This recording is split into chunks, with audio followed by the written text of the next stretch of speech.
Hi, I'm Dr. Sridhar Kalyanasundaram, consultant neonatologist, and I'll be discussing respiratory disorders in the neonate. This will be a basic level presentation intending at trainees and nurses as well as junior pediatricians. So, respiratory distress is defined as a combination of tachypnea, which is respiratory rate more than 60 breaths per minute, associated with subcostal or intercostal recessions. The indrawing, which is due to the complaint chest wall being pulled by the stiff lungs, and grunting, which is forced expiration against a closed glottis. So you hear the sound, which is grunting, and the baby is trying to keep the lungs open by providing positive pressure on its own initiative. So if you have any two of the above, it constitutes respiratory distress. The common causes of respiratory distress include respiratory distress syndrome or hyaline membrane disease, which is now called surfactant deficiency lung disease. This is mainly a disease of prematurity. We have transient tachypnea of newborn, which is also called type 2 respiratory distress syndrome or wet lung. We have meconium aspiration pneumonia or syndrome, and we have congenital or acquired pneumonia, which may be related to infection or aspiration. In addition, other factors like cardiac disorders, cardiac failure may produce respiratory distress, and we have to be watching for other sources of respiratory distress. Rarer causes may lead to severe lung disease which doesn't respond to the routine treatment. So one example is the surfactant apoprotein B deficiency, which can be inherited. We have congenital malformations like congenital diaphragmatic hernia, cystic adenomatous malformation, airway abnormalities, and vascular strings usually lead to stridor, but collapse of the lung may result in respiratory distress as well. And we may have tracheoesophageal fistula. The most common form is associated with esophageal atresia. So we'll have a case-based discussion. The first case is a baby born by spontaneous vaginal delivery following preterm labor at 29 plus 3 weeks gestation, and the weight was 1.4 kilograms. The baby did not need active resuscitation and was noted to have features of respiratory distress by 10 minutes of age. The saturation was initially more than 92% in air, but it is now drifting downwards. So here the likely diagnosis in view of the prematurity and the early onset of respiratory distress is surfactant deficiency lung disease of prematurity. So early CPAP is indicated, and some units consider early high flow nasal cannula, although the recent hipster study warns us against early use of high flow in respiratory disorders which can have a progressive course. IV fluids and antibiotics are also given in the initial stages, and we should consider umbilical lines and early total parenteral nutrition if the baby is not able to feed. We should monitor blood gases and chest X-ray, and surfactant replacement can be considered as an early rescue treatment. Ensure technique or LISA or MIST can be considered. This is the most common cause of respiratory distress in preterm babies. It's primarily due to surfactant deficiency. The incidence is inversely proportional to gestation. When I said primarily due to surfactant deficiency, it may also be due to inadequate or incomplete surfactant production, like in infant of diabetic mother, where the phosphatidylglycerol component is varied and it's not as effective as usual, or it may be due to inefficient recycling of the surfactant, which may be due to extraneous material like meconium, blood, or the surfactant, the exudate seen in the alveoli in RDS as well as in pneumonia, which may make this recycling difficult. So you can see that under 30 weeks of gestation, the incidence is more than 50%, but you can say that almost all of the extreme preterm babies are affected to an extent. The incidence reduces to 35 to 40% between 30 to 32 weeks, and it tends to be less severe in the bigger babies. 10 to 12% at 33 to 34 weeks. This is a very difficult group of babies because we expect them to behave, but when they get RDS, many times we are confused what to do. They are good size usually, whether to give them the surfactant early, whether to wait. We accept a higher FiO2 threshold in these babies up to 40%, but still many of them wait for 10 to 20 hours and then end up getting surfactant because they're not improving or they're worsening. So this is the most tricky group of babies, and 2% at 35 to 36 weeks. The term babies occasionally get respiratory distress syndrome if maternal diabetes, And sometimes we may get elective cesarean delivery and they get transient tachypnea of newborn as well as surfactant deficiency overlapping. Surfactant is produced by the type 2 alveolar pneumocytes after 24 to 26 weeks of gestation. The secretion increases with increasing gestation. It's composed of phospholipids like lecithin and sphingomyelin with surface active properties along with the surfactant apoprotein A to D. Apoprotein B is very important for the spreading function. Most of the surfactant, it's more than 80%, is recycled after the production, and the surfactant acts by lowering the surface tension at the air-liquid interface, preventing the alveolar collapse. So this is a very important function because in a premature baby, when there is surfactant deficiency, the alveoli tend to close down, the chest wall is soft and it's highly compliant, and the lung is stiff and low compliant, and it drags the chest wall in, leading to more collapse of the alveoli. When there is inadequate surfactant, it leads to alveolar collapse, low volume lungs, and it becomes a vicious cycle. When the alveolar collapse causes more alveolar collapse, the chest wall is drawn more in, the baby is unable to keep the lungs open, and it worsens the ventilation. So the exudate starts coming into the alveoli. This is called the hyaline membrane. This is because of the local inflammatory changes. The ventilation perfusion mismatch leads to worsening blood gases, and systemic hypotension due to the hypoxia may happen, and acidosis may be both respiratory and metabolic, so it's mixed acidosis in the severe cases. Because of these hemodynamic changes, the babies who are sick with respiratory distress syndrome are at a high risk of intraventricular hemorrhage as well. If untreated, progressive worsening continues till there is spontaneous surfactant production by 48 to 72 hours, and the sickest babies are not able to be salvaged. So this was the condition about 30 years ago, but introduction of CPAP, effective ventilation modes, antenatal steroids, and surfactant has made the survival much better in these small babies. Grading of surfactant deficiency lung disease can be grade 1 to 4. In the grade 1, the mild reticulogranularity pattern is there with decreased transparency of the lungs, and it's not much different from normal, though you'd find the reticulogranularity as an obvious feature. Grade 2, there is bilateral increased haziness, air bronchogram, and the lung volume starts coming down. Grade 3, there is further haziness and a blurred margin with the heart and diaphragm, and grade 4 is a complete whiteout. So this is the mild RDS, which is just showing the reticulogranularity. It's not very obvious in this lighting X-ray. You can see now more haziness, and the lung volume is a little lower than the other X-ray. You can see the air bronchogram well defined. The bronchi and the airways can be seen in the background. This is a grade 3. Lung volume is even more. This baby is already intubated, and you can see that the endotracheal tube is not in the right place. It's deeper down, heading towards the right bronchus. And this is a whiteout lungs bilaterally, which is a grade 4 hyaline membrane disease or RDS. To prevent RDS, antenatal steroid prophylaxis was introduced in the late 1980s on a universal basis, and it's very extensively used now.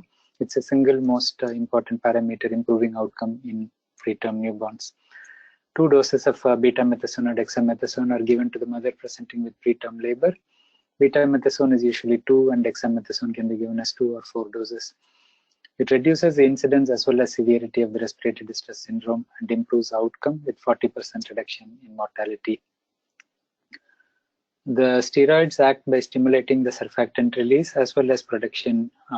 So the pre-existing surfactant stored in the lamellar bodies are released quickly, and there is a messenger RNA-based effect on protein synthesis. This takes 24 to 48 hours for the optimal effect.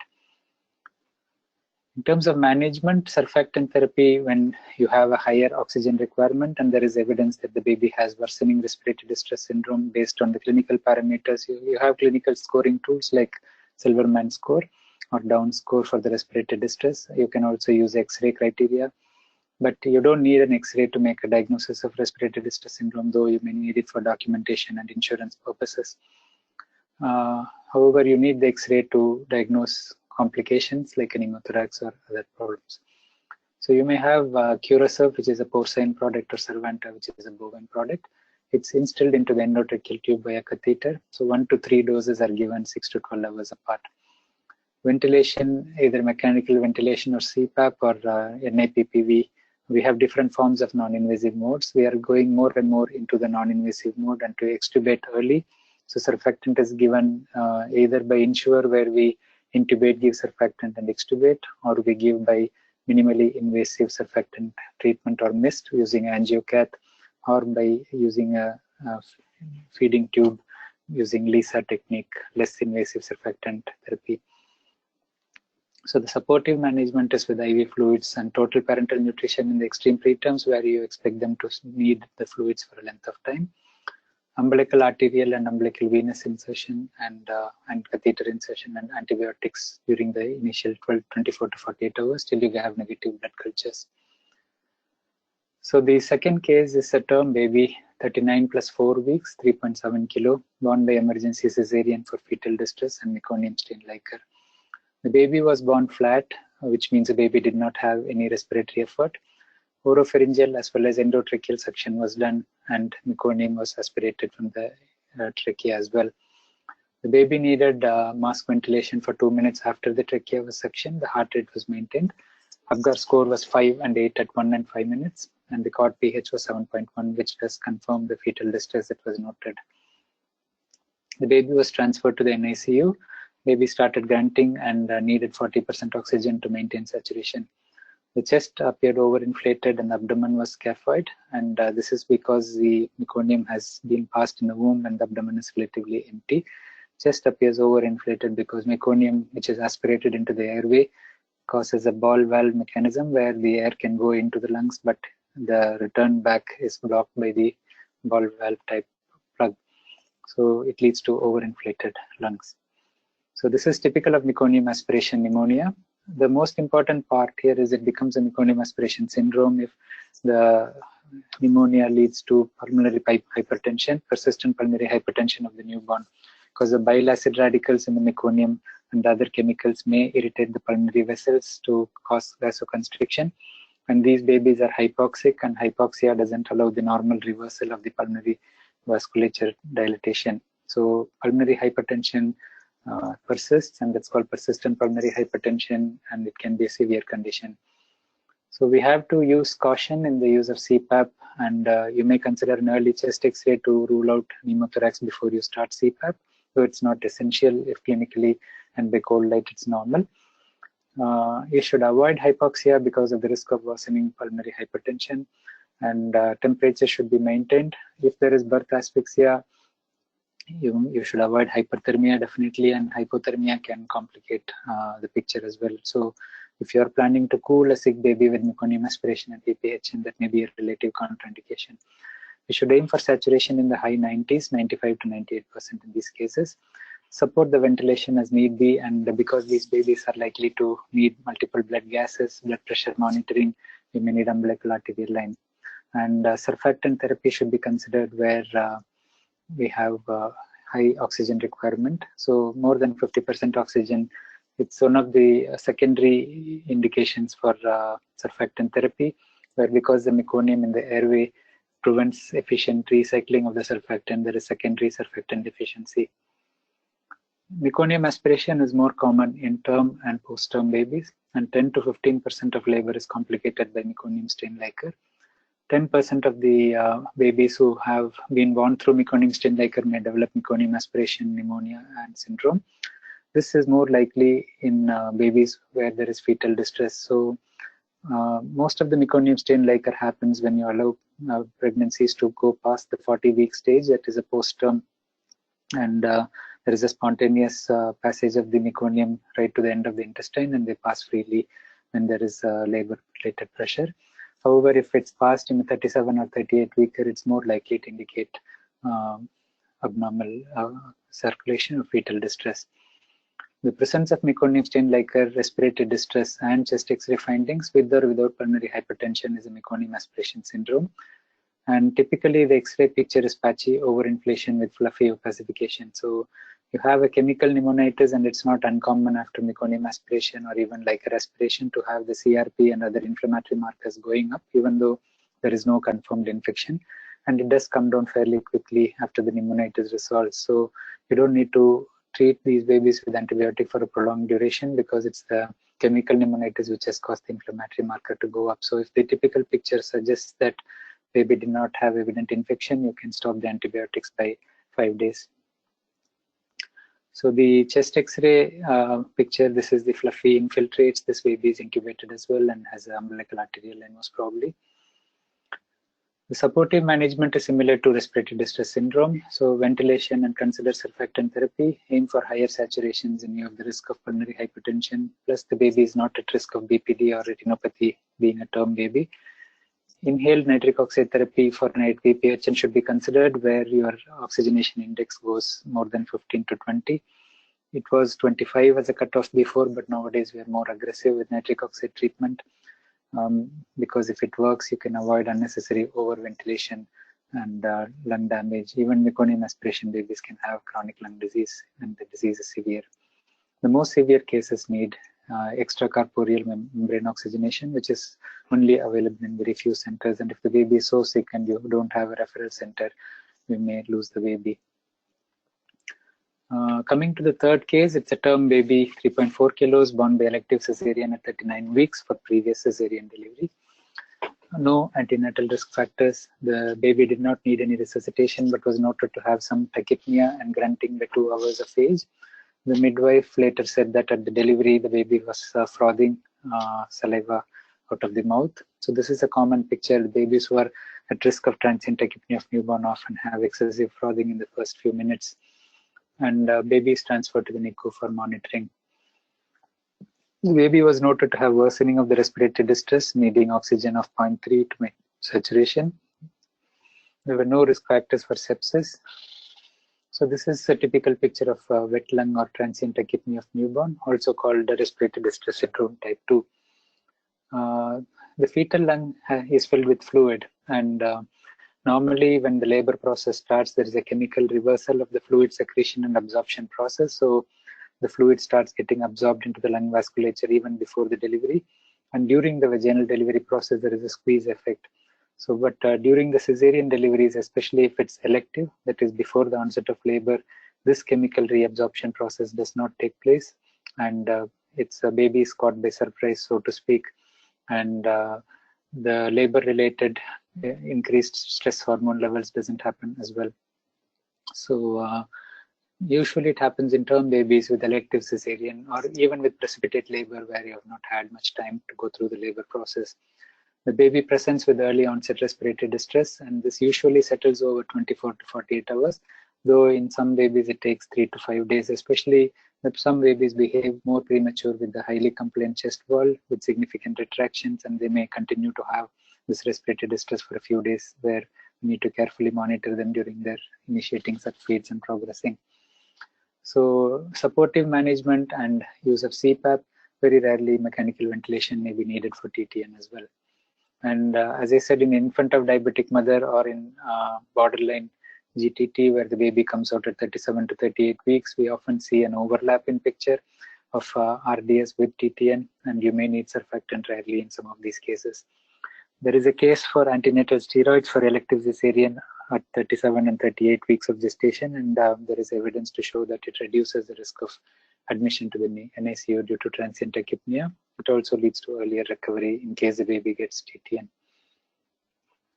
The chest X-ray typically shows coarse perihilar streaks and prominent lung vasculature. There is evidence of interstitial and pleural fluid and prominent interlobar fissures. There may be overinflation as well. So this is streakiness, and you can see the interlobar fissure, some haziness in the lower zone suggestive of pleural effusion as well. So the next case is a term baby born by vaginal delivery to a gravida 4 mother. There was prolonged rupture of membranes for 24 hours. Group B streptococcus screen was negative and no evidence of chorioamnionitis. The baby weighed 3.6 kilos, was with the mother, and was noted to be grunting and not keen to feed. Temperature was on the lower side. Baby had cold periphery, so it was transferred to the NICU. Sepsis screen showed a high CRP of 56 and a raised white cell count. Chest X-ray was suggestive of congenital pneumonia. So congenital pneumonia is mostly due to maternal infection, that is ascending infection in the vaginal tract, and it presents within the first 48 hours, sometimes up to 72 hours of life. You may also have pneumonia from ventilator-related infections as a complication of a hospital stay. Nosocomial infection is usually associated with VAP. And aspiration pneumonia, either liquor, meconium, or aspiration due to reflux, may lead to a pneumonia process. So the X-ray of congenital pneumonia may show patchy changes in the lungs, or it may be a generalized change. If there is aspiration, you typically get it in the right upper or lower zones, depending on the position of the baby. Pulmonary hemorrhage is not a common condition, but it can be catastrophic, and the baby may present with sudden collapse. There may be hemorrhagic pulmonary edema with pink secretions, often related to patent ductus arteriosus. The chest radiographs are non-specific in appearance and commonly demonstrate patchy infiltrates, although the appearance can be normal in the initial stages. So you can't go with X-ray picture. Usually, if there is just pink frothy secretions in the mouth, it may be PDA related, but if there is frank blood, it's more severe. The growth restricted babies, the severely growth restricted babies are at risk, and surfactant treatment, if you use more than the first dose, there is a higher chance of pulmonary bleed as well. So we should be cautious in deciding to use a second dose in growth restricted babies. Air leaks can occur spontaneously or as a complication of the underlying condition, any of these discussed earlier. And pneumothorax, pneumomediastinum, pneumopericardium, pneumoperitoneum, pulmonary interstitial emphysema, and subcutaneous emphysema are the different types of air leaks you may get.